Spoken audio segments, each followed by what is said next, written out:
Red టీవీలో మీ వ్యాపార ప్రకటనల కోసం ఈ నంబర్ని సంప్రదించండి. సార్ నమస్కారం సార్. నమస్తే. సార్ గవర్నర్ తమిళిసై గారు తన పదవికి రాజీనామా చేయడం చూస్తున్నాం. అసలు ఎందుకు రాజీనామా చేశారు? దీనికి గల కారణాలేంటి? మరి ఈ నేపథ్యంలో ఆమె బయోగ్రఫీ ఏంటి? ఆమె రాజకీయ ప్రస్థానం ఏంటి? ఎలా బీజేపీలో చేరారు? నిజానికి గవర్నర్ తమిళిసై సౌందరరాజన్ ఆమె వెరీ ఇంట్రెస్టింగ్ పర్సనాలిటీ. ఇక్కడ గవర్నర్గా ఉన్న రోజులు కూడా ఒక రకమైన క్యాట్ అండ్ మౌస్, ఎలుక పిల్లి అంటారు కదా, అలాంటి ఒక గొడవలతోనే ఆమె జీవితం గడిచిపోయింది.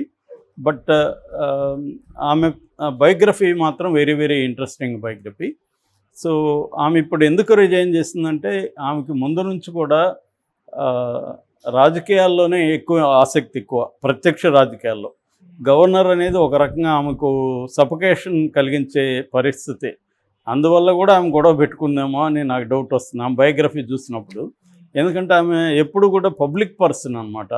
రాజకీయాల్లో ప్రత్యక్షంగా పాల్గొనింది. బీజేపీ నేషనల్ సెక్రటరీగా ఉన్నింది. తర్వాత బీజేపీలో తమిళనాడు బీజేపీకి ప్రెసిడెంట్గా పనిచేసింది.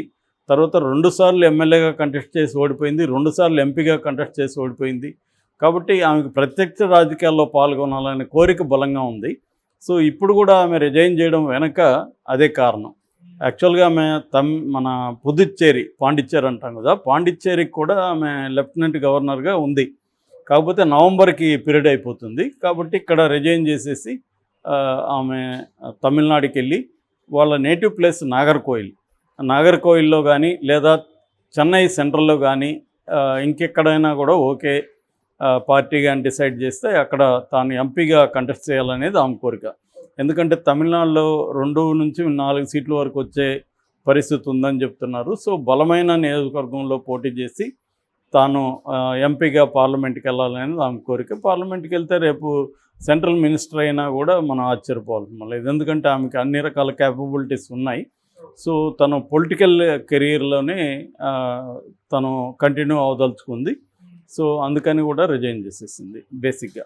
అయితే ఇక్కడ బిగినింగ్లో కేసీఆర్ ఆమె అన్న చెల్లెలాగా ఉండేవాళ్ళు బిగినింగ్ వచ్చినప్పుడు. అయితే తర్వాత బీజేపీకి ఇటు బీఆర్ఎస్కి మధ్య గొడవలు మొదలవడం, దాంతో వీళ్ళిద్దరి మధ్య కూడా మొదలైంది. ఈమె కూడా స్ట్రాంగ్ ఉమెన్ కాబట్టి స్ట్రాంగ్ ఇండిపెండెంట్ ఉమెన్ క్యారెక్టర్స్ అన్నీ కూడా ఆమెకు ఉన్నాయి. అందుకని ఆమె కూడా ఎక్కడ కాంప్రమైజ్ అవ్వలేదు. అంతకుముందున్న నరసింహన్ ఫస్ట్ గవర్నర్ తెలంగాణకి, ఆయన అసలు గవర్నర్గా ఉన్నాడా అనేది ఎవరికి తెలియదు. ఎందుకంటే ఆయన ఎప్పుడు చూసినా గుళ్ళు గోపురాలు ఇవి ఎక్కువ తిరిగేవాడు, ఏదైనా సమావేశాల్లో మాట్లాడేవాడు. ఆయన కూడా వెల్ లెర్నర్డ్ గై, డీజీపీగా కూడా పనిచేశాడు. బట్ ఆయన కేసీఆర్తో ఎటువంటి ఇబ్బందులు లేకుండా వెళ్ళిపోయాడు. బట్ ఈమె వచ్చినప్పుడు బిగినింగ్లో బాగున్నారు, కానీ తర్వాత అనేక బిల్లులు పెండింగ్ పెట్టింది, ప్రోటోకాల్స్ వివాదం వచ్చింది. ఈమె కూడా ఓపెన్గానే కేసీఆర్ మీద ఆరోపించింది. చివరికి వాళ్ళ అమ్మ చనిపోయినప్పుడు కూడా కేసీఆర్కి ఫోన్ చేస్తే తీయలేదని, వాళ్ళకి ఇంటిమేట్ చేసినా తిరిగి చేస్తాడనుకున్నాను, పరామర్శిస్తాడనుకున్నాను, కానీ అది చేయలేదని కూడా ఆమె ఓపెన్గానే ఇంటర్వ్యూలో చెప్పింది. అలాగా కేసీఆర్ కూడా ఆమెను సీరియస్గా తీసుకున్నాడు. చివరికి సుప్రీంకోర్టు వరకు కూడా ఆమె మీద వెళ్ళాడు. సుప్రీంకోర్టు మళ్ళీ ఆమెకే చెప్పింది మీరే పరిష్కరించుకోని. అప్పుడు కూడా ఆమె ట్వీట్ చేసింది శాంతికుమార్ని ఉద్దేశించి, సుప్రీంకోర్టు కంటే నా గవర్నర్ బంగ్లా మీకు దగ్గరగా ఉంది కదా, మీరు రావచ్చు కదా అని మాట్లాడింది. సో ఏదేమైనా ఆమె ఖచ్చితంగా అయితే కేసీఆర్ని ఇబ్బంది పెట్టింది. ఇక బయోగ్రఫీ విషయానికి వస్తే, ఆమె 1961లో నాగర్కోయిల్లో పుట్టింది. వీళ్ళది నాడార్ ఫ్యామిలీ అంటారు, నాడార్ కమ్యూనిటీ. జనరల్గా నాడార్ కమ్యూనిటీ వచ్చి బిజినెస్ ఎక్కువ. మన Shiv Nadar very famous business man. So వాళ్ళ కమ్యూనిటీ అనమాట. మామూలుగా మా చిన్నప్పుడు మా తమిళనాడు దగ్గరగా ఉంటుంది విలేజ్. మా ఊర్లో కూడా నాటార్ అంగడి అంటారు, ఒక షాప్ ఉండేది. అంటే నాటార్లు ప్రతి ఏరియాలో నాకు తెలిసి ప్రతి ఊర్లో నాటార్ అంగడి అనేది ఒకటి ఉండేది అన్నమాట, షాప్ ఉండేది. అంటే మోటార్ లేని ఊరు, నాటార్ లేని షాపులు లేవని చెప్పేవాళ్ళు అప్పట్లో, సామెత ఉండేది. సో అటువంటి ఒక బిజినెస్ కమ్యూనిటీలో ఈమె ఉంది. కానీ వీళ్ళ బిజినెస్ ఫ్యామిలీ అయితే కాదు, వీళ్ళది ఎడ్యుకేటెడ్ ఫ్యామిలీ. సో వీళ్ళ తాత హరికృష్ణ నాడార్ ప్రముఖ స్వాతంత్ర సమరయోధుడు అక్కడ తమిళనాడులో.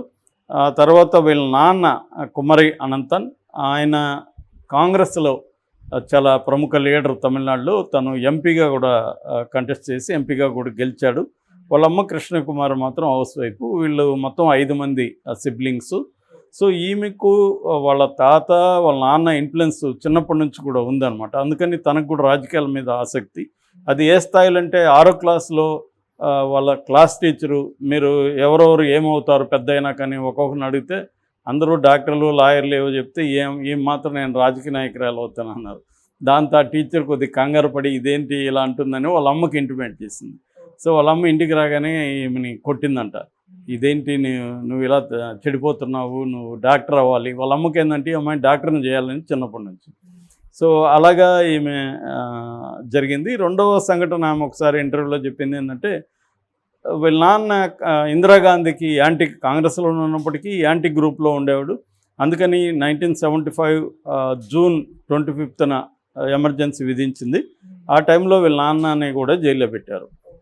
జైల్లో పెట్టినప్పుడు వీళ్ళమ్మ ప్రెగ్నెంట్గా ఉంది. ప్రెగ్నెంట్గా ఉంటే ఇంట్లో ఎవరు లేరు. ఈ అమ్మాయికి 8th 9th క్లాస్ అప్పుడు. ఎవరు మన తమిళిసై వాళ్ళ అమ్మ ఇద్దరే ఉన్నారు. నైట్ వర్షం పడుతుంది. ఆ టైంలో ఆమెకి సీరియస్ పెయిన్స్ వచ్చాయి.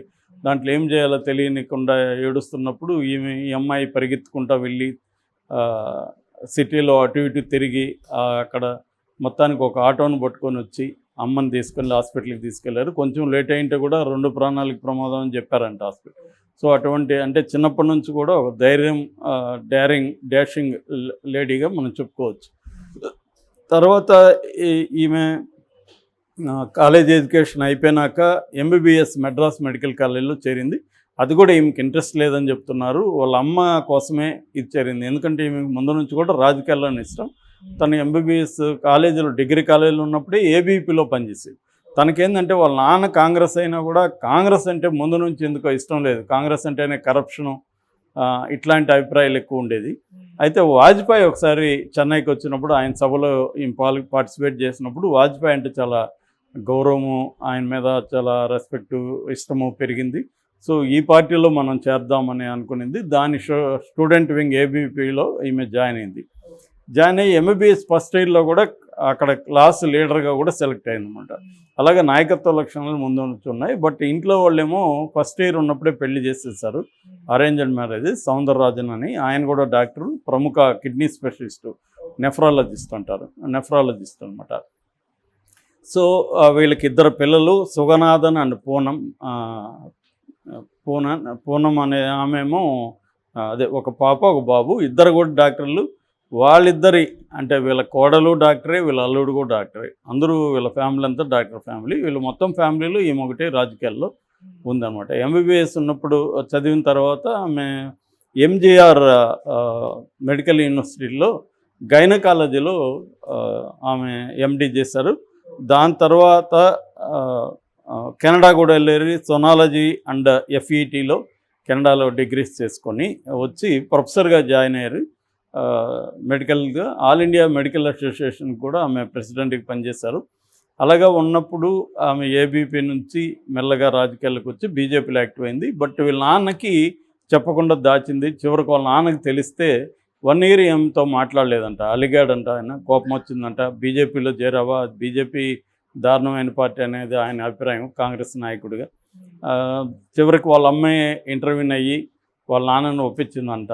అంటే మన పిల్లల్ని మనం కంట్రోల్ చేయకూడదు, వాళ్ళు అడల్ట్స్గా మారినప్పుడు వాళ్ళ ఇండిపెండెన్స్ని మనం రెస్పెక్ట్ చేయాలని వాళ్ళ అమ్మ చాలా సపోర్ట్ చేసిందంట. అందుకని తమిళిసైకి వాళ్ళ అమ్మ అంటే కృష్ణకుమారి ఆమె పేరు. కృష్ణకుమారి అంటే చాలా ఇష్టము. తను పెద్ద ఇన్స్పిరేషన్ అని కూడా చెబుతారు. సో అలాగా వాళ్ళ మదర్ తనని ఇన్ఫ్లుయెన్స్ చేసిందని చెబుతున్నారు. దాని తర్వాత ఈమె ఆరేటరీ స్కిల్స్లో కూడా చాలా ప్రముఖంగా ఉంటుంది. రాజ్ టీవీలో దాదాపు 10 సంవత్సరాలు డిఫరెంట్ ఆరేటరీ ప్రోగ్రామ్స్ చేసింది. దాని తర్వాత ఒక మగలేర్ పంచాయతీ అంటే విమెన్ కోసం ఒక కోర్టు లాంటిది, అది కూడా కండక్ట్ చేసింది ఒక 5 ఏళ్ళు. సో ఈమెకి ఆ స్కిల్స్ కూడా బాగున్నాయి. ఏదేమైనా మళ్ళీ ఖచ్చితంగా ఆమె ఎంపీగా గెలిచే అవకాశాలు అయితే ఉన్నాయి.